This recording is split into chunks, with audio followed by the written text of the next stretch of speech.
J'ai eu à l'essai le Dutzfar 6125C.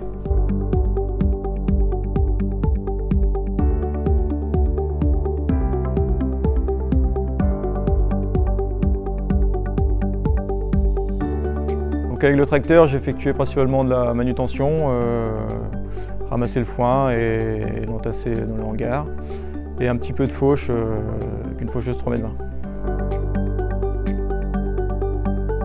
J'ai effectué aussi du transport, j'ai attelé le plateau 10 mètres derrière.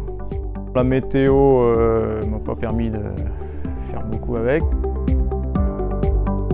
C'est un tracteur très agréable sur la route comme au champ. J'ai tracté un plateau dans une côte à 15%, donc il s'est bien comporté. On a monté à 11-12 km/h, c'est plutôt pas mal. Au chargeur, le tracteur est très maniable, l'hydraulique répond bien. Très bonne visibilité, mis à part peut-être le capot un peu gros qui cache un peu l'outil. Pour dételer et rateler le chargeur, l'outil coupleur n'est pas des plus pratiques. Au niveau de l'entretien, le filtre à air est facilement accessible.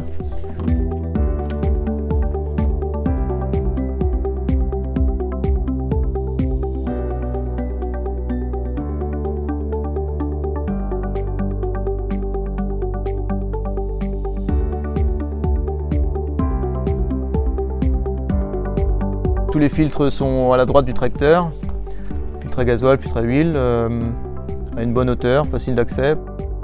Le remplissage d'huile est un peu difficile avec le bâti de fourche. Niveau batterie, on accède facilement au COS. Niveau attelage, rien à redire, c'est assez bien agencé.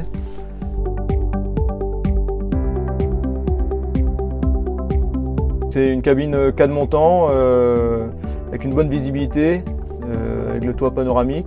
Un peu petite peut-être s'il y a un passager et elle manque un peu de rangement fermé. Globalement, il y a un bon agencement des commandes regroupées sur la console de droite et sur la coudoir multifonction. Le code couleur DUTS permet de repérer facilement les fonctions. Au niveau distributeur, il y a 2 mécaniques qui sont faciles d'accès, faciles à utiliser, et 2 autres électriques sur le joystick. Le joystick pour la transmission est facile à prendre en main, il est agréable. Il est doté de plusieurs boutons programmables.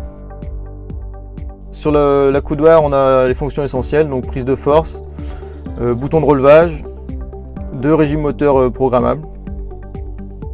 Le tracteur est équipé d'un mode cruise on peut enregistrer une vitesse et une simple impulsion à gauche, on revient à la vitesse enregistrée. L'ordinateur est assez facile à utiliser, on peut naviguer dans les menus avec une petite molette sur la console de droite. Grâce au réglage, la transmission est très souple sur la route comme au champ. C'est vraiment un avantage de ne pas avoir de passage de gamme par rapport à une semi-power shift. Au transport, la suspension du pont avant et de la cabine sont vraiment efficaces. La sonorisation de la cabine est peut-être un petit peu juste.